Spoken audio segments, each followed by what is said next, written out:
Subscribe now and press the bell icon. Never miss an update. নবীর প্রেমের পাগল যারা প্রেম খেলা খেলে, নবীর প্রেমের পাগল যারা প্রেম খেলা খেলে, জোরে বলেন খেলে না? প্রেমিক না হলে, পাগল না হলে কিছু পাওয়া যায়? পাগল না হলে কিছু পাওয়া যাবে না। আগে পাগলামি শিখতে হবে। হ্যাঁ, হযরত আদম আলাইহিস সালাম জান্নাতে আছেন, মা হাওয়াকে সৃষ্টি করা হলো। মা দেমাগ বাড়ায়ও না, আবার তোমাদেরকে বলছি, মা হাওয়াকে অপরূপা সুন্দরী করে জান্নাতে ডিসপ্লে করে দিলেন আমার আল্লাহ। মা হাওয়াকে দেখে আদম আলাইহিস সালাম চোখ রগড়াতে রগড়াতে বলছেন, আই লাভ ইউ। জোরে বলেন সুবহানাল্লাহ। মা হাওয়াকে দেখে আদম আলাইহিস সালাম বলছেন আই লাভ ইউ, প্রস্তাব দিচ্ছেন। এই জন্য পৃথিবীতে পুরুষ জাতের স্বভাব হলো আগে তোমাকে ডিস্টার্ব করা। হ্যাঁ, যদি বাপ আদম সেদিন তোমাকে ডিস্টার্ব না করতেন, আমরা তোমাদের কাছেই যেতাম না। বাপ আদম বললেন, আমাদেরকে শিখিয়ে দিলেন, মেয়েরা লজ্জাবতী হয়, তোরা একটু বলে কাছাকাছি করে নিতে হবে, কারণ ইলেকট্রন প্রোটনের মতো ছুটলে হবে না, কি বিপরীত মুখে ছুটলে হবে না। দুজনেই যদি বিপরীত মেরু ধরে নাও, কোনোদিন সংযোগ হবে? জোরে বলেন হবে? হবে না। আল্লাহ আদমকে নামালেন কোথায়? সরম দ্বীপে। মা হাওয়াকে জেদ্দায়।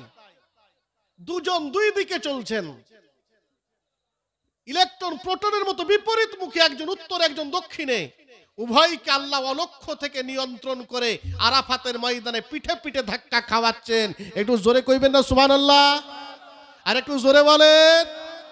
তো মা, ছেলেরা কপাল ভালো যে তোমরা কে আই লাভ ইউ বলে। হ্যাঁ, তবে বিয়ের আগে নয়, বিয়ের পরে। বিয়ের পরে সকালে একবার আই লাভ ইউ বলবেন, দুপুরে একবার বলবেন। যদি বিদেশে থাকেন তো কমপক্ষে 2 বেলা ফোনে আই লাভ ইউ বলবেন। হ্যাঁ, নবী শিখিয়েছেন। নবী খালি নামাজ শেখাননি, বলবো একটু পরে ইনশাআল্লাহ, যে নবী বউকে সোহাগ করাও শিখিয়েছেন। একটু জোরে বলুন সুবহানাল্লাহ। মার নবী হাবিবুল্লাহ আমাদেরকে শিখিয়ে দিলেন, ও আমার ইমানদার উম্মাত, আমি তোমাদের জন্য যা কিছু রেখে গেলাম, তোমরা যদি পালন করতে পারো, পৃথিবীর কোনো জাতি তোমাদেরকে খারাপ বলবে না, পৃথিবীর কোনো মানুষ তোমাদেরকে নাক ছিটকাবে না, পৃথিবীর কোনো শিক্ষা, পৃথিবীর কোনো সভ্য এত সভ্য হতে পারে না।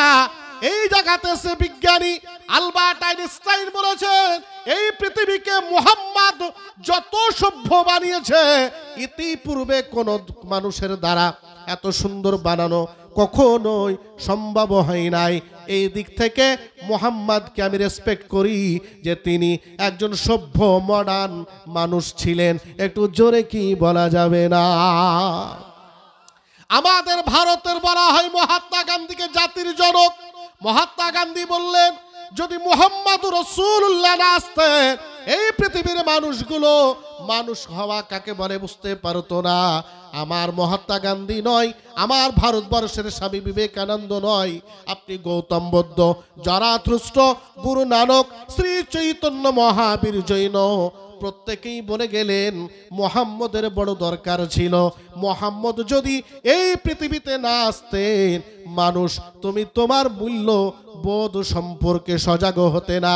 মানুষ তোমার মূল্য কতটা, এটা একমাত্র মুহাম্মদুর রাসূলুল্লাহ জগৎকে শিখিয়ে দিয়েছেন। জোরে কর। মানুষ তুমি মানুষ হয়ে এসেছো, বিজ্ঞান আমাদেরকে কে শিখিয়ে দিল? কে বলল যে না আমরা বানর ছিলাম, হনুমান ছিলাম, আমরা একটার পর একটা চেঞ্জ হতে হোমোসেপিয়েন থেকে মানুষ হলাম? এই বিজ্ঞানের গাঁজাখড়ি কথা কোনোদিন সাপোর্ট করতে পারবো না। সব কথা বিজ্ঞানে মেনে নিতে পারা যাবে না। মানুষ কোনোদিন হোমোসেপিয়েন ছিল না, মানুষ কোনোদিন বানর ছিল না। আদম থেকে মানুষের সৃষ্টি, যুগ পরিবর্তন হলো। একটা সময় বললাম ত্রিপল টাঙ্গিয়ে হ্যাচাক জেলে জলসা করেছেন। আজকে ইলেকট্রনিক্সের নানান সরঞ্জাম পরিবর্তন হয়েছে। তাই বলে আলোর অভাব ছিল না, সেই দিনও হ্যাচাক জ্বালিয়ে আলো জোগাড় করেছেন। মিলাদ জালসা সেদিনও ছিল। মানুষ তোমার বাহ্যিক পরিবেশের, তোমার রুচির, তোমার বাসস্থানের পরিবর্তন হয়েছে, কিন্তু তুমি কখনোই বানর ছিলে না, তুমি মানুষও ছিলে। একটু জোরে বলেন সুবহানাল্লাহ। আমি আপনাদের কি বলবো, এই ভারতবর্ষের মাটিতে আমাদের মানুষের মধ্যে যদি লুক্কায়িত দেখতে যাই, মানুষ আমরা ব্রাশ করতে জানতাম না, আমরা শৌচকার্য করতে জানতাম না, আমরা মুখমণ্ডল ধৌত করতে জানতাম না। আমার নবী ব্রাশ করা শেখালেন, গোপ সাইজ করা শেখালেন, চুল কাটা শেখালেন, দেহ পরিষ্কার করা শেখালেন। আমার নবী আমাদেরকে রুচিশীল সমাজ দিলেন। এই জন্যে বলতে হয় বুকখানা বড় করে, আমার নবীর থেকে আজও পৃথিবীতে এত সভ্য সমাজের মানুষ, এত মডার্ন, আল্ট্রা মডার্ন আজও জন্মায়নি, কোনো দিন জন্মাতে পারে না। একটু জোরে জোরে বলেন সুবহানাল্লাহ। এই যুবকের দল, তোমার যৌবনটাকে তুমি কোথায় লাগাও? তোমার যৌবনটাকে কোরআন হাদিসের পেজে রেখে দাও। তোমার যে কি দাম, আল্লাহ পাক তোমাকে কত দামি করেছেন। তোমার যুবক, তোমার যৌবনকে, ও যুবতী বোন, তোমার সৌন্দর্যের, তোমার যৌবনের কত গুরুত্ব দিলেন। আমার আল্লাহ পাক বললেন, ও আমার বান্দা বান্দিরে, বিউটি পার্লারে গিয়া তোমরা ফেস কাটিং করবে না, তোমরা আমার পক্ষে ধৈর্য রাখো, সন্তুষ্ট হয়ে যাও। জান্নাতে আমি আল্লাহ তোমাদের প্রত্যেক শুক্রবার প্লাস্টিক সার্জারি করে তোমাদের গেট আপ চেঞ্জ করে দেব। একটু জোরে কি বলা যাবে না? আমার আল্লাহ বললেন, আমার নবী বললেন, ও যুবকের দল, একটু পরিবর্তন হও, আল্লাহর পথে ফিরে এসো, নবীর পথে ফিরে এসো, নবীর মোহাব্বত দিয়া জীবনটাকে গড়ার চেষ্টা করো। নবী প্রেম যদি তোমার অন্তরে না থাকে, তোমার মানব জীবনটা কোনো কাজে লাগবে না। মোহাব্বতে দরুদ পড়ব, তারপরে আপনাকে নিয়ে নবীজির ঘরে আম্মা খাদিজার বিছানাতে চলে যাব ইনশাআল্লাহ। উম্মে নজর করুঁ জানো জিগার कैसा लगेगा। প্রেমিক না হলে ভালো লাগবে না, প্রেমিক হতে হবে। দুই বন্ধু আমডাহারা ব্রিজের ওই পারে বসে আছে, আর দুই বন্ধুর এক বন্ধুর প্রেমিক এই পার দিয়ে হেঁটে যাচ্ছে। তো বন্ধু বন্ধুকে বলছে, তাকিয়ে দেখ আমার প্রেমিকাটা কি সুন্দরী দেখ। এদিকে নাক বুঝলেন ট্যাপা, কিন্তু যার প্রেমিকা তার কাছে কি আর চাপা থাকে? থাকে? তো পাশে একটু বলতেই হয় যে হা হা সত্যি সুন্দর, নাকের কাছে তো আর বলা যায় না, পাশাপাশি যে নাক দিয়ে ফুটা পড়ছে বলা। প্রেমিকের কাছে প্রেমিকা সত্যি সুন্দর হয়। তাই আলা হযরত বলছেন আবেগের সাথে, উম্মে নজর করুঁ জানো জিগার कैसा लगेगा, जिगर कैसा लगेगा, जिगर कैसा लगेगा, रख दो उधर सरकार पे सर कैसा लगेगा। এবার মজার কথায় আছেন, जब दूर से है इतना हंसी गुम्बद खजुरा, हंसी गुम्बद खजुरा, जब दूर से है इतना हंसी गुम्बद खजुरा,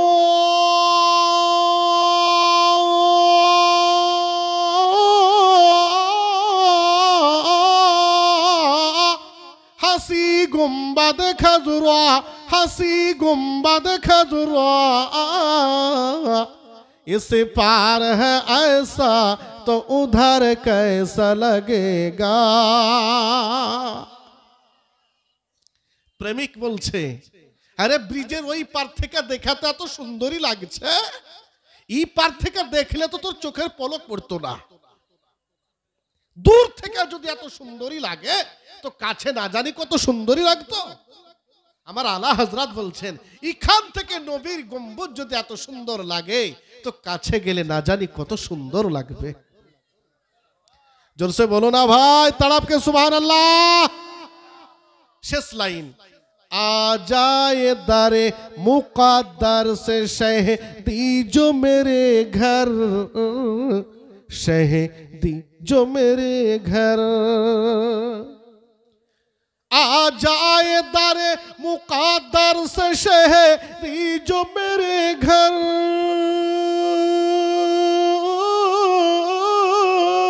शहदी जो मेरे घर, शहदी जो मेरे घर। ओ मैं कैसा लगूंगा, मेरा घर कैसा लगेगा। বন্ধুরে, প্রেমিকাটাকে যেদিন দুলহান সাজিয়ে ঘরে নিয়ে আসবো, সেদিন ঘরটা না জানি কত সুন্দর লাগবে। ইয়া রাসূলুল্লাহ, মদিনা তো বড় সুন্দর, কিন্তু তুমি যদি একবার আমার ছোট্ট ঘরে এসে যাও, না জানি কত এই সৌন্দর্য ফুটে যাবে। জোরে বলেন। প্রেমিক বলছে, ভাইজান আমার, চলে যাব মক্কার শরীফে, আল্লাহ রাসূল হাবিবুল্লাহর দিকে। একটু মজার কথা বলবো, ব্রেনে একটু ঢুকিয়ে নেবেন। আহারে, আমার মার নবী ঘুম থেকে, বিছানা থেকে বাবা উঠলেন। ঘুম থেকে বললাম মানে এমনটা ভেবে নেবেন না যে নবী আমাদের মতো ঘুমান। না বাবা না, নবী চক্ষু বন্ধ করেন, নবী কিন্তু ঘুমান না। কেন না? সারা পৃথিবীর জান, সারা পৃথিবীর আমার নবীকে রোবট করে আল্লাহ পাক সৃষ্টি করেছেন। এই নবী যদি একটা মুহূর্তের জন্যে, একটা ক্ষণের জন্যে ঘুমিয়ে যান, উম্মত জগৎ চলমাল হয়ে যাবে, স্থির থাকতে পারে না। এই দয়ার নবী, দরদি নবী আমার বিছানা ছেড়ে হুজুর আমার যেমন উঠলেন, আহারে সকালবেলায় ঘুম থেকে উঠেই আম্মা খাদিজাকে বলেন, ও খাদিজা বিনতে খুয়াইলিদ, ও খুয়াইলিদের বেটি খাদিজা, ও আমার বেগম সাহেবা, বলে হুজুর বলুন বলুন। আমার মায়া রাসূল বললেন, ও বিনতে খুয়াইলিদ, একটা মজার স্বপ্ন দেখলাম, একটা মজার স্বপ্ন দেখলাম। বলে হুজুর কি? বলে আমি স্বপ্নে দেখলাম জেদ্দা ওই লোহিত সাগর তোমাকে নিয়ে বেড়াতে গেছি। হ্যাঁ, কি মজার কথা গো। নবী বলছেন মা খাদিজাকে, আমি তোমাকে নিয়ে বেড়াতে গেছি। এরকম স্বপ্ন আপনারা দেখেন? দেখেন? আপন আপন কেউ দেখতে পাই আমরা? আজ বাড়িয়ালিকে সাথে করে নিয়ে গেছি বেড়াতে। ভাই তো ডাইরেক্ট বলছে না, দেখতে পাই না। আসলে দেখলেও বিপদ আছে। বিপদ কি জানেন? আমার দেশের মা বোনকে যদি সকালে ঘুম থেকে উঠে বলেন যে স্বপ্ন দেখলাম তোমাকে নিয়ে দার্জিলিং গেছিলাম, তো ঝাড় ঝাঁটা বন্ধ করে দিবে। বলে স্বপ্নের জিনিস কি করতে কি হয়ে যায়, এখনই চলো বেরিয়ে আসি। কি গো, বলবে কি বলবে না? ওই জন্য আমরা দেখতে পাই না, আমরা তো দেখতে পাই না। ভাইজান, আল্লাহ রাসূল হাবিবুল্লাহ আমার, কত সুন্দর পরিবেশ, মনোমুগ্ধকর পরিবেশ। যুবক হুজুর আমার বললেন, বিবি আমি তোমাকে নিয়ে ওই লোহিত সাগর বেড়াতে গেছি। নবীজি আমার বললেন, আম্মা খাদিজা বললেন, হুজুর আহারে স্বপ্ন দেখেছেন, বড় ভালো কথা। এরপরে আম্মা খাদিজার কোনো কথা বললেন না। আমার নবী বলেন, ও খাদিজা তুমি কোনো কথা বলছো না কেন? বলে হুজুর স্বপ্ন দেখেছেন আপনি, আপনার যদি ভালো লাগে আপনি যখন মনে করবেন তখনই আমাকে সঙ্গে পাবেন। একটু জোরে বলেন সুবহানাল্লাহ। ভাইজান, পত্র এলাকার মা বোন, তোমাদের পক্ষে ওয়াজ চলে যাবে, একটু কানটা খুলে রাখবে মা। বড় মহাব্বতের কথা বলতেছি, আমার নবী শিখিয়েছেন। হাদিস থেকে বলতেছি, তাফসীর থেকে বলবো। অনেকে বলে হুজুর একটা তাবিজ দেবেন। বলে কেন বাবা? বলে বেটির বিয়ে দিলাম, জামাই ভালোবাসে না। অন্যদিকে জামাই লাইন করছে ফোনে ফোনে, কড লাইন। আহারে মা, এমন দুয়া তাবিজ লাগবে না। আমরা সবাই করি, কিন্তু নবীর নিয়মে করি না। নবীর নিয়মটা বলে দেব। নবী যেভাবে স্বামীকে আদর করতে বলেছেন, ওইভাবে তুমি তোমার মেয়েকে আদর করতে বলবে। আল্লাহর পক্ষ থেকে 70 জন ফেরেশতা দুজনের ভালোবাসার দায়িত্ব নিয়ে নেবেন। একটু জোরে কি বলা যাবে না?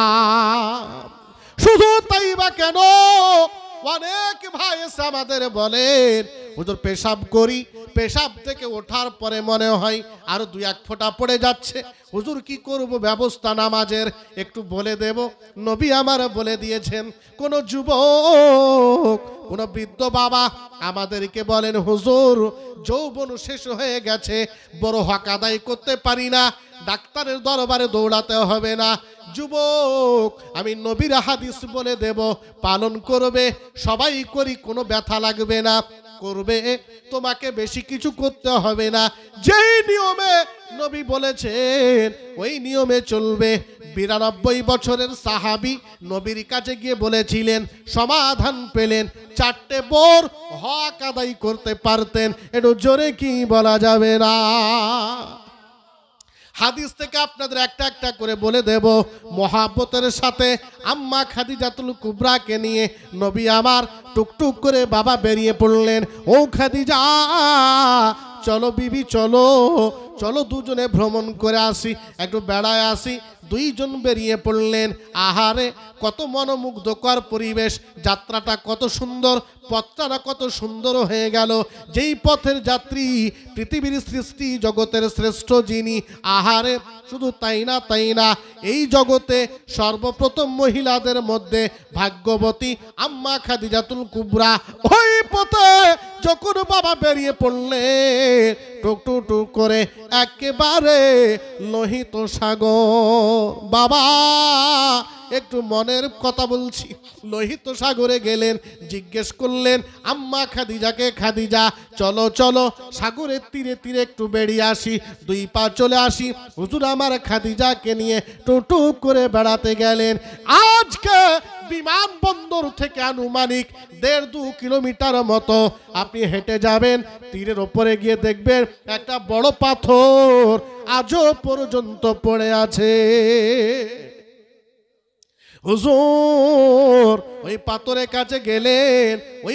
কাছে গেলেন, আম্মা খাদিজাকে নিয়ে যাওয়ার পরে ওই পাথরের কাছে দাঁড়িয়ে নবী আমার বলছেন, খাদিজা, বলে হুজুর বলেন, বলে পাথরটা সম্পর্কে কি তোমার জানা আছে? বলে হুজুর না, আপনি তো আমার গাইড, ইহকালের পরকালের যিনি শ্রেষ্ঠ গাইড, তিনি কেন আমাকে জিজ্ঞেস করেছেন? বার নবী হাবিবুল্লাহ নূরুল্লাহ, আল্লাহ যাকে জ্ঞানে জ্ঞানী করেছেন, মহানবী আমার দরদি নবী বললেন, ও খাদিজা, এই পাথরটা বড় দামি, এই পাথরটা বড় বরকত আছে, এই পাথরটা বড় সম্মান, এই পাথরটা বড় মর্যাদা আছে, এই পাথরটার বড় গুণ, এই পাথরটার বড় ফজিলত। বলে হুজুর কেমনে? আমার নবী বললেন, খাদিজা, এই পাথরটার উপরে আমার পিতা, তোমার পিতা, আমাদের আদি পিতা মাতা আদম এবং হাওয়া আলাইহিস সালাম এই পাথরে দাঁড়িয়ে দাঁড়িয়ে তিনার বান্দাদের জন্য, সন্তানের জন্য এই পাথরে দাঁড়িয়ে আমাদের জন্য দোয়া করতে। হুজুর মায়ার নবী, আপন নবী, দরদি নবী আমার, আহারে ও যুবকের দল, নতুন একটা প্রেমিকা পেয়ে বাবা ভুলে যাও, মা ভুলে যাও, নতুন একটা বউ ঘরে এনে সব ভুলে গেলে, না, হানিমুনের পরিবেশ, মনোমুগ্ধকর মনোরঞ্জন পরিবেশ। আম্মা খাদিজাতুল কুবরা ওই পাথরের কাছে চলে যাওয়ার পরে নবীজি আমার বললেন, খাদিজা, এই পাথরটার উপরে দাঁড়িয়ে দাঁড়িয়ে আমাদের আদি পিতা আদম এবং আমাদের মা হাওয়া দুইজনে আমাদের জন্য দোয়া করতে। হানিমুনের পরিবেশ বলার উদ্দেশ্য আমার, এই মনোমুগ্ধকর পরিবেশ, এত মনোরঞ্জন পরিবেশ, এই পরিবেশেও নবী উম্মতকে ভুলতে পারছেন না। একটু চিল্লা কি বলা যাবে না সুবহানাল্লাহ? ও বন্ধু যুবক, নতুন বান্ধবী একটা ঘরে নিয়ে মোবাইল সুইচ অফ করে দাও, চ্যাট বন্ধ করে দাও, বন্ধু বান্ধব ভুলে যাও। একটা নতুন বান্ধবী পেয়ে গিয়ে আমার নবী হানিমুনের পরিবেশ পাওয়ার পরেও উম্মতকে একটা মুহূর্তের জন্য ভুলছেন না। জোরে জোরে বলেন সুবহানাল্লাহ। নবীজি আমার বললেন, খাদিজা বিনতে খুয়াইলিদ, বলে হুজুর বলেন, বলে আমার মন চাই এই পাথরটার উপরে দাঁড়িয়ে দাঁড়িয়ে আমাদের আদি পিতা আদম এবং মা হাওয়া এদের সুন্নাত পালন করেনি, তারা আমাদের জন্য দোয়া করতেন, আমরাও দাঁড়িয়ে উম্মতের জন্য দোয়া করে আসি। এত দরদি গো, কোরআন হাদিস খুঁজে দেখেছি আমি, আমার নবীর থেকে এত আপনার কেউ নাই, কেউ নাই। বিবি, বেটি, জামাই, বাপ, মা, আমার নবীর থেকে এত আপনার কেউ নাই। সুবহানাল্লাহ, কেউ নাই। আম্মা খাদিজাতুল কুবরাকে নবী বললেন, এই পাথরটা বড় দামি, এই পাথরটার বড় মান, এই পাথরটার বড় সম্মান, এই পাথরে দাঁড়াবো, আদমের সুন্নাত পালন করে আমার উম্মতের জন্য দোয়া করে আসব। এইদিকে কি মজার কথা, আল্লাহ রাব্বুল আলামিন জিবরিল ফেরেশতাকে বললেন, জিবরাইল দেরি করবে না, যেই পাথরটার উপরে আদম নবীর পা পড়ার কারণে পাথরটাকে আমি আল্লাহ সম্মানিত করেছিলাম, আজকে পৃথিবীতে সবচেয়ে দামি আমার নবী মুহাম্মদ, ওই নবীর পা উঠতে চলেছে, ওই পাথরটাকে আমি আল্লাহ আরো সম্মানিত করব। জোরে বলে মায়ার নবী হাবিবুল্লাহ ওই পাথরটার উপরে যখন পা উঠালেন, উম্মতের জন্য দোয়া করবেন, নবীজি পা উঠালেন, নবী দাঁড়িয়ে গেলেন, আম্মা খাদিজা দাঁড়ালেন।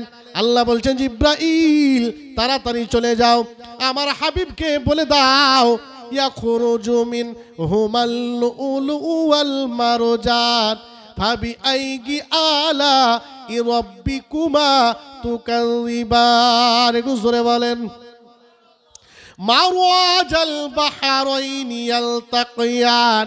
পড়েছেন না পড়েননি সূরা রহমান? পড়েছেন।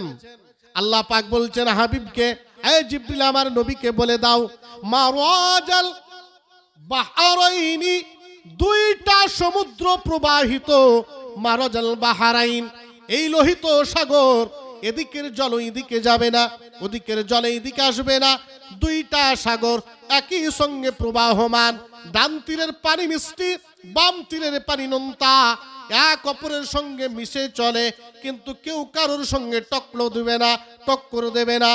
ওই লোহিত সাগরের তীরে ওই পাথরটার উপরে নবী দাঁড়ালেন। আল্লাহ বলছেন, হাবিব ওই পাথরটা এতদিন সম্মানিত ছিল, আজকে তোমার কদম পড়ে যাবার কারণে আমি আল্লাহ ইয়াখরুজু মিনহুমাল লুলু ওয়াল মারজান, এই পাথরের তলদেশটাকে আমি আল্লাহ মণি মুক্তর ফ্যাক্টরি বানিয়ে দিলাম। একটু জোরে কি বলা যাবে না?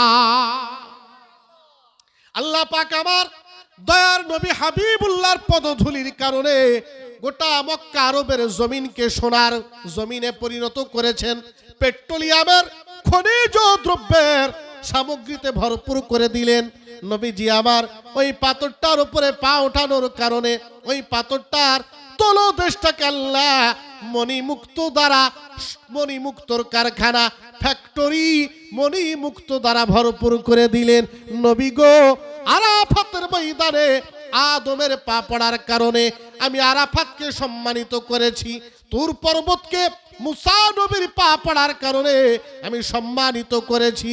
ও নবী মুহাম্মদ বিন আব্দুল্লাহ, তোমার পা ওই পাথরে পড়ার কারণে ওই পাথরটাকেও আমি আল্লাহ পৃথিবীতে সম্মানিত করে দিলাম। শুধু তাই না বাবা, দরদি নবী, এতিম নবী, বিশ্বজাহানের ত্রাতা আমার নবী ওই পাথর থেকে নেমে টুকটুক করে চলে আসছেন। যারা কাবা গেছেন লক্ষ্য করবেন, মক্কার জেদ্দা এই দুয়ের মাঝে একটা রেহেলের মতো গেট আছে, রেহেলের মতো গেট, এই গেটের পিলার, উদাহরণ দিচ্ছি একটু লক্ষ্য করবেন, এইরকম একটা রেহেলের মতো গেট, এটা একটা পিলার, এটা একটা পিলার, এই তল দিয়ে নিচ দিয়ে সাই সাই করে গাড়ি যাতায়াত করছে। এই গেট বাবা, এটা রেহেল নামক গেট। এই গেটের কাছে নবী আসলেন, নবীজির সাথী সঙ্গিনী বেগম খাদিজাতুল কুবরা, পৃথিবীতে ধনুড্ডা মহিলা, সবচাইতে ব্যবসায়ী মহিলা। আল্লাহ পাক যাকে এত অর্থ দিয়েছিলেন, এত ব্যাংক ব্যালেন্স জমিদারি দিয়েছিলেন, সমস্ত অর্থ নীতি কাঠামোকে নবীজির পদতলে উৎসর্গ করে দিয়া এক ইসলামকে পছন্দ করে নবীজিকে ব্যবসার ডিরেক্টর থেকে বিছানার সঙ্গী বানিয়ে নিয়েছেন। একটু জোরে জোরে বলেন সুবহানাল্লাহ। আম্মা খাদিজাতুল কুবরাকে আপনি মূর্খ বলবেন, আম্মা খাদিজাকে জ্ঞানহীন বলবেন? না না না, খাদিজাতুল কুবরাকে আল্লাহ এত জ্ঞানী করেছিলেন, তার জ্ঞানের বহরে ওই সময় Mesopotamia, Madain, Babel, Tunisia, Morocco, Lebanon, Nigeria পর্যন্ত এত দূর এলাকা নিয়ে যিনি ব্যবসা করতেন তার নাম খাদিজা। কম বড় বিচক্ষণ মহিলা ছিলেন না। এত বিচক্ষণ মহিলা হওয়ার পরেও আমার নবীজির ব্যবহারে আকৃষ্ট হয়ে পড়লেন, নিজের অস্তিত্বকে জলাঞ্জলি দিয়া নবীজির কদমে লুটিয়ে পড়লেন। ওগো মোহাম্মদ, আমি তোমাকে আর ম্যানেজিং ডিরেক্টর পদে রাখতে চাই না, আমার ডিরেক্টর বানাতে চাই। একটু জোরে জোরে বলেন সুবহানাল্লাহ। এই দরদি নবী আমার ওই রেহেল নামক দরওয়াজা, ওই গেটের কাছে সে পৌঁছলেন। পৌঁছানোর পরে আম্মা খাদিজাতুল কুবরাকে বলছেন, খাদিজা, এই গেট কে বানাইলে তুমি কি জানো? বলে, হুজুর আবার এমন জিজ্ঞাসা যে আনসার উত্তর আমার কাছে নাই। নবী আমার বললেন, এই রেহেল নামক গেট পৃথিবীর কোনো মানুষ বানাই নাই, তোমার সাধারণ কোনো মানুষ বানাই নাই। আল্লাহ পাক হযরত ইব্রাহিম আলাইহিস সালাম যখন কাবা শরীফকে নির্মাণ করেন, কাবা নির্মাণ করার পরে হযরত ইব্রাহিম কাবার চৌহদ্দি তৈরি করেছিলেন। এটা কাবার এলাকা, এর মধ্যে কেউ যদি 1 রাকাত নামাজ পড়ে 1 লক্ষ রাকাতের নেকি পেয়ে যাবে। হে খাদিজা, জেদ্দার দিক থেকে এই চৌহদ্দির পিলারটা, এই গেটটা হলো একটা চৌহদ্দি। এটা হলো কাবা শরীফের চৌহদ্দি, চতুর্দিকের এরিয়া। এই গেটের এই পারটা হলো জেদ্দার এরিয়া, ওই পারটা বাইতুল্লাহর এরিয়া। হযরত ইব্রাহিম আলাইহিস সালাম বড় কষ্ট করে পাথর কেটে কেটে এই গেটটাকে তিনি নিজে হাতে বানিয়েছিলেন। এটা জোরে কি বলা যাবে না? আল্লাহ নবী হাবিবুল্লাহ একটা পিলারে আসন গেলে খাদিজাতুল কুবরাকে নিয়ে বসে আরাম করেছেন। কথোপকথন চলছে, বেগম সাহেবার সঙ্গে মনোরঞ্জন পরিবেশ, স্বামী স্ত্রী জীবন। কথা বলতে বলতে আম্মা খাদিজা বলে দিয়েছেন, হুজুর আমার বংশের বড় দাম, খুব টাকাওয়ালা বংশ, জমিদার বংশ আমার। কথাটা যেমন বলে দিয়েছেন, দেখবেন আমাদের বউরাও মাঝে মধ্যে বলে দেয়, আমার বাপের টাকা কম আছে নাকি, বলে কি বলে না? আর বাপের দাবা যদি কিছু লেন তো বুঝতে পারছেন কি হাল হবে। জীবনে না হলে দুদিনও শুনতে হবে, আমার বাপের দাবা খাটে ঘুমাইছো। কি গো, ঠিক না ভুল? বলতেই হবে, আমার বাপের এনেছিলাম বলে তুমি খেতে পাইছো। খুব সাবধান। মায়ের নবী হাবিবুল্লাহ আম্মা খাদিজাতুল কুবরার আলোচনা করতে করতে আম্মা খাদিজার মুখ থেকে বেরিয়ে গেছে, হুজুর আমার বংশ বিরাট ধনুড্ডা বংশ, পুঁজিপতি ধন কুবের বংশ। আম্মার কথা বেরিয়ে গেল। আল্লাহ বলছে, জিবরিল আর দেরি করা যাবে না, তাড়াতাড়ি যাও। জোরে বলেন সুবহানাল্লাহ। আল্লাহ বলছে, জিবরিল দেরি করবে না, তাড়াতাড়ি যাও। আমার নবীর সামনে খাদিজা বলেছে নিজের বংশের নাম, নিজের বংশের গৌরব, নিজের বংশের সম্মান তুলে ধরেছে। যাও যাও আমার নবীকে বলো, খাদিজার বংশ কোটিপতি হতে পারে, কিন্তু খাদিজার বংশের নাম কোরআনে নাই। নবীজির কাছে তাড়াতাড়ি চলে যাও। সূরা কুরাইশ নিয়ে, লিইলাফি কুরাইশিন ইলাফিহিম, পড়েন আমার সাথে পড়েন, লিইলাফি কুরাইশিন ইলাফিহিম রিহলাতা শিতাই ওয়াস-সাইফ فليعبدوا رب هذا البيت الذي أطعمهم من جوع وآمنهم من خوف। জোরে বলেন আল্লাহু আকবার। আমার নবীকে সে জিবরিল বললেন, হুজুর সুযোগে সুযোগে বলা লাগবে। মা খাদিজা বলেছেন নিজের বংশের গৌরব, নিজের বংশের অহমিকা আলোচনা করতে করতে আপনাকে বলে দিয়েছেন, আপনি এখনই বলে দেন ও খাদিজা, তোমার বংশ করোড়পতি হতে পারে, তোমার বংশ ধনকুবের হতে পারে, কিন্তু তোমার বংশের নামে কোরআনে কোনো নাম নাই। আর আমার বংশ কুরাইশ, দেখো দেখো কুরাইশ নাম আল্লাহ কোরআনে দিয়েছেন, এর থেকে তোমার বংশ কখনোই বড় হতে পারে না। চিল্লায় বলেন সুবহানাল্লাহ। আমার আল্লাহ বলছেন, হাবিব উম্মতকে জানিয়ে দেন, ফালইয়াবুদু রাব্ব হাদাল বাইত الذي أطعمهم من جوع وآمنهم من خوف। নবী গো আপনার উম্মতকে বলে দেন, যদি তারা আমার ইবাদত করে, আমার দাসত্ব করে, অর্চনা উপাসনা স্তুতি আরাধনা বন্দেগী দাসত্ব যা কিছু একমাত্র আমার জন্য করবে, যদি তারা করতে পারে, আমি আল্লাহ তাদের ক্ষুধার সময় হালাল রুজির ব্যবস্থা করে দেব।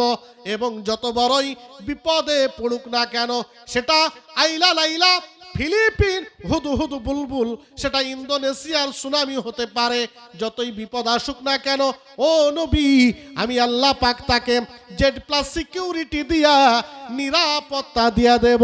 একটু জোরে কি বলা যাবে না? হে আমার উম্মাত, নবী বলছেন, হে আমার উম্মাত শুনে নাও, যেদিন তোমরা ইবাদত থেকে দূরে সরে যাবে, পৃথিবীতে তোমরা পদদলিত, অপমানিত, লাঞ্ছিত হবে, লাঞ্ছনা গঞ্জনার শিকার হয়ে যাবে। নবী আমার বললেন, আল্লাহ পাক জানিয়েছেন আমার ইবাদত করো, আল্লাহ পাকের ইবাদত তোমরা চালু রেখে দাও। যদি ইবাদতটা তোমরা করতে পারো, তোমাদের সম্মানের রুজির যিনি ব্যবস্থা করে দেবেন তিনি আল্লাহ পাক। যাবতীয় বিপদে যিনি নিরাপত্তা দেবেন, তোমার কোনো টেনশন নাই। বজ্র বিদ্যুৎ হতে পারে, গাছপালা ভেঙে যেতে পারে, ইন্দোনেশিয়ার মতো সুনামি হতে পারে, মহাপ্লাবন মহাবিপদ নেমে আসতে পারে। আল্লাহ বলছে, বান্দারে আমার ইবাদত কর, আমার ইবাদত যদি করতে পারিস, আমি আল্লাহ পাক তোর যাবতীয় নিরাপত্তার দায়িত্ব নেব। একটু বুকখানা বড় করে বলেন সুবহানাল্লাহ। চিন্তা করে দেখেন, এই মুখের ভিতরে একটা জীব, এই জীবটার চতুর্দিকে 32টি শত্রু হা করে দাঁড়িয়ে আছে। জীবটা বড় নরমাংস, 32টি শত্রুর মধ্যে আল্লাহ পাক জীবটাকে কত সুন্দর নিরাপত্তা দিয়েছেন, বলেন ঠিক কিনা?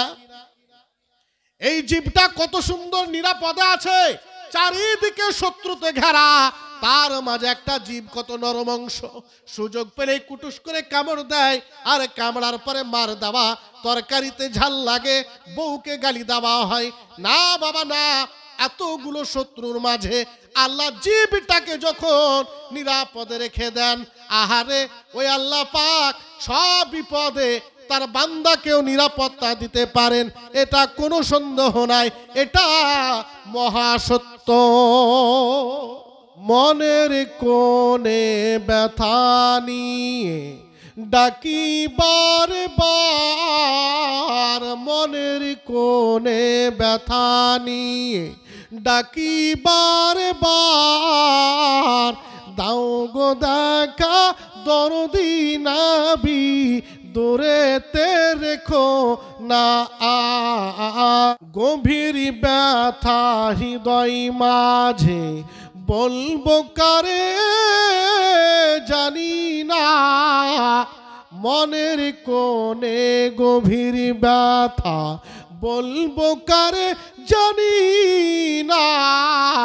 আপন খুঁজি নাই যে আপন, আপন খুঁজে পেলাম না, খুঁজতে দেখি নবী তোমায়, তুমি বড় আপন জনা, দাও না সুযোগ, দাও না দেখা, মিটিবে মনের বেদনা। আর নবী হাবিবুল্লাহ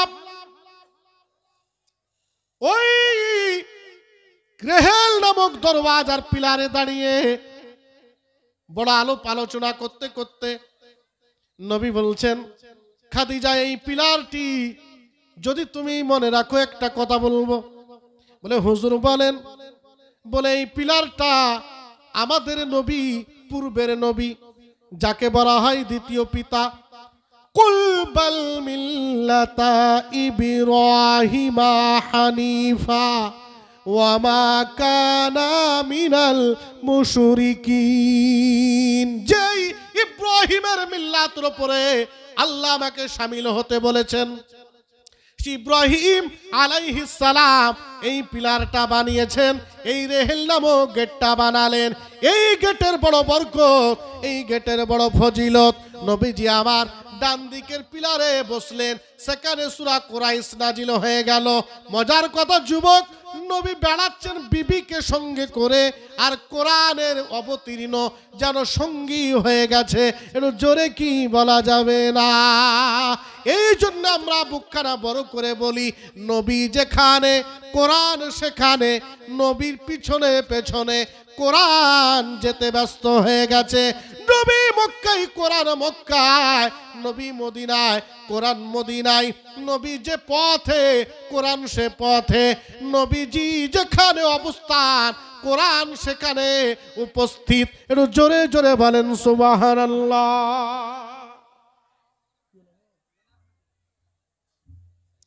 ভাইজান আমার বলতেছিলাম, বাম দিকের পিলারে সে নবী বসলেন। মজার কথা ব্রেনে নিয়ে যান। এই পিলারে নবী যখন এসে বসলেন, কয়েকজন এতিম বাচ্চা, মা হারা বাপ হারা বাচ্চাগুলো এসে আমার নবীকে বিচার দিচ্ছেন। জোরে বলুন, কত বড় নবী! আমার মায়ার শিশুদের প্রতি নবী এত মায়াবী ছিলেন। নবী যখন ঘর থেকে বের হতেন, বাচ্চারা নবীকে গোল করে ঘিরে নিত। বাচ্চা শিশুরা এতিমরা এসে নবীকে বলছেন, হুজুর, আমাদের পিতামাতা যখন পরলোকে পাড়ি দেন, তার পূর্বে কিছু মাল কিছু ধন আবু জাহেলকে ওসিয়ত করে তার কাছে হস্তান্তর করে গিয়েছেন। এখন আমরা বড় হয়েছি, আবু জাহেল আমাদের গলা ধাক্কা দেয়, মাল ফিরাইয়া দেয় না। নবীজি আবার শুনছেন, কোন নবী? পৃথিবীর যিনি ত্রাতা আল্লাহ করে পাঠালেন, সারা পৃথিবীর মানুষগুলো পাপের সাগরে হাবুডুবু খাচ্ছিল। ওই সাগর থেকে তীরে পাহাড়ে যিনি ডানা ধরে উঠালেন, তিনি মুহাম্মদুর রাসূলুল্লাহ। একটু চিৎকার দেয়া বলেন সুবহানাল্লাহ। নবী আবার শুনছেন। এই নবী শোনার পরে বড় ব্যথা পেলেন, কষ্ট পেলেন। নবী ব্যবস্থা নেবেন কিনা জোরে বলেন? এতিমদের মাল আত্মসাৎ করা যাবে না। নবী বড় কষ্ট পেলেন। নবী কষ্ট পেয়ে চুপচাপ খাদিজার সঙ্গে আছেন, এতিমদের কথা শুনলেন। নবীজির চোখ দিয়ে টপ টপ করে পানি পড়ে, দাড়ি ভিজে নিচে টপ টপ করে পড়ে যায়। ইমাম আল্লামা যাহাবী বলেছেন, এতিম বাচ্চার মাথায় কেউ যদি মায়ার হাত বলিয়ে দেয়, হাতের নিচে যতগুলো চুল ধরা পড়ে অতগুলো ওই লোকটার সাগীরা গুনাহ আল্লাহ তাআলা মাফ করে দেন। মায়ার নবীর চোখ দিয়ে পানি পড়ে। এতিম অসহায় পিতৃমাতৃহীন তোমাদের সম্পদ আত্মসাৎ করে তোমরা কি করবে? নবীজির বড় মায়া লাগে। আল্লাহর ফয়সালার অপেক্ষায় সঙ্গে সঙ্গে আল্লাহ বলেন, জিব্রাইল যাও আমার নবীকে বলে দাও, এই সূরা দ্বারা আবু জাহেলকে নবী ওসিয়ত করবে, নসিহত করবে। আল্লাহ পাকের নবী বাম পিলারের কাছে বসে আছেন, আর সঙ্গে সঙ্গে জিব্রিল এসে নবীজিকে শোনাইলেন, আরাআইতাল্লাযী ইউকাযযিবু বিদ্দীন। পড়েন আমার সাথে, পড়েন। একটা অক্ষরে 10টা করে নেকি, চিন্তা নেই। পড়েন, আরাআইতাল্লাযী ইউকাযযিবু বিদ্দীন ফাযালিকাল্লাযী ইয়াদউল ইয়াতীম ওয়ালা ইয়াহুদ্দু আলা তাআমিল মিসকিন ফাওয়াইলুল লিল মুসাল্লিন আল্লাযীনা হুম আন সালাতিহিম সাহুন আল্লাযীনা হুম ইউরাউন ওয়া ইয়ামনাউনাল মাউন। আল্লাহু আকবার। আমার নবীকে আল্লাহ জানিয়ে দিলেন, হাবিব এতিম আপনাকে বিচার দেয়, এতিম আপনাকে তাদের অভাব অনটনের কথা জানাই, এতিমরা আপনার কাছে অভিযোগ নিয়ে এসেছে, এই অভিযোগকে আপনি গুরুত্ব সহকারে দেখবেন, এই এতিমদের অভিযোগগুলোকে আপনি গুরুত্ব দেবেন। এগুলো বড় কঠিন। আপনি আবু জাহেল, আবু লাহাব, ওয়ালিদ বিন মুগিরা এদেরকে জানিয়ে দেন এতিমদের সঙ্গে যেন দুর্ব্যবহার না করে। সূরা মাউনের মাধ্যমে আমার নবীকে আল্লাহ এতিমদের প্রতি পূর্ণ সহযোগিতা করা আর সমর্থন জানিয়ে নসিহত করে দিলেন। একটু জোরে কি বলা যাবে না? ভাইজান আমার, এই দরদি নবী আমার আম্মা খাদিজাতুল কুবরাকে নিয়ে, যে নবী এত ইনসাফের নবী, যেই নবী এতিমদের ইনসাফ করে দিয়েছেন।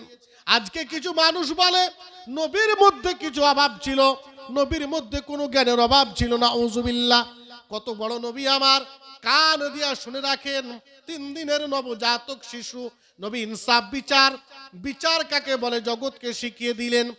আজ যদি পৃথিবীতে ইনসাফের প্রতিষ্ঠা থাকতো, তাহলে পৃথিবীতে কোন রকমের কমিটি গড়ার প্রয়োজন ছিল না। সারা পৃথিবীটাই স্বর্গের পৃথিবী বেনে যেত।